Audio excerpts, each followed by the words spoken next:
Ni katika shindano lenye taswira ya Afrika Mashariki. Kumbuka ni katika chaneli namba 106 Sinema Zetu, lakini pia hapo kwenye Azam Max kupitia simu yako ya kiganjani utakuwa ukishuhudia shindano hili ambalo linajumuisha kuimba, kuchekesha, uigizaji pamoja na sarakasi. Ni zamu ya Arusha na hapa tupo na mkuu wa chaneli ya Sinema Zetu, Madam Sophie Mgaza. Mambo vipi? Mambo shwari kabisa. Arusha imeitika? Arusha imeitika, tumefurahi kweli kweli. Mwitikio ni mkubwa sana sana sana. Mambo ni mazuri. Tuko tayari kupokea. BSS Next Level Revolution. Mnasikia mambo hayo? Sasa pengine tofauti na misimu mingine yote, sasa Azam Media ipo ndani hapo. Nini ambacho unaweza kuiambia Afrika Mashariki? Tanzania ni nyumbani, lakini Afrika Mashariki nzima unaiambia nini kuhusiana na shindano la msimu huu? Kama ilivyo inavyojipambanua yenyewe, BSS Next Level Revolution. Mapinduzi ni makubwa sana ambayo yamekuja katika msimu huu. Sasa hivi mipaka ya kinchi sio shida tena, kwa sababu tuna teknolojia, na teknolojia hii inamwezesha Mwanaafrika popote aliko, Mwanaafrika Mashariki na Kati, popote aliko aweze kushiriki katika mashindano haya ya BSS. Sisi tunasema lugha sio boundaries tena. Sasa hivi tuna Kiswahili chetu ambacho kinazungumzwa Afrika nzima na kimerasimishwa kuwa lugha ya Afrika. Waafrika wote kuzungumza Kiswahili.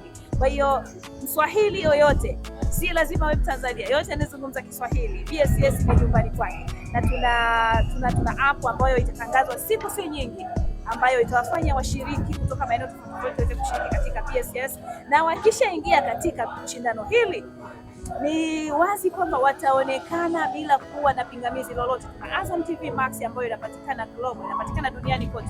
Uwe na kisimbuzi, usio na kisimbuzi, utaweza kutazama chochote ambacho kinaendelea katika chaneli za Azam TV, specifically kule Sinema Zetu, tukiongelea haya mambo ya BSS. Kwa kile ambacho kinaonekana kitaonyeshwa na BSS utakiona kwenye Azam Max. Kwa hiyo wakishiriki watajiona kule, kwa hiyo wasihuzunike kwamba hawana kisimbuzi cha Azam TV, wasononeke ikiwa hawatakuwa na Azam TV Max, kwa sababu huko dunia iko huko kwa ajili ya kuwaonyesha Tanzania tuna kitu gani. Azam TV imekuja na kitu gani cha kipekee ambacho ni BSS Next Level Revolution 2026.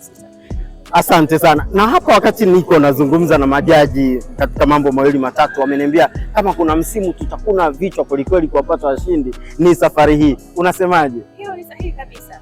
Tulianza na Mwanza, haikuwa rahisi hata kidogo. Kulikuwa na vipaji kweli kweli. Tana kulikuwa nzuri. Zaidi ya watu 500, tunapata washiriki 6 tu. Utaona namna gani ushindani ulivyokuwa. Arusha hivyo hivyo. Tunategemea kutakuwa na ushiriki mkubwa sana na ushindani utakuwa ni mkubwa sana. Na nitoe tu rai, leo ikiwa ni siku ya kwanza, watu wa Arusha na viunga vyake wajitokeze kwa wingi. Wawaonyeshe watu wa Mwanza kwamba Mwanza hamkuwa na chochote. Arusha hapa ndo nyumbani kwa vipaji, ili watu wa Mbeya wakae tayari kuwajibu watu wa Arusha. Kwa tunategemea Arusha pia kutakuwa na ushindani mkubwa sana. Hicho ndicho tarajio letu. Tunakushukuru kwa wakati huu. Shukrani sana.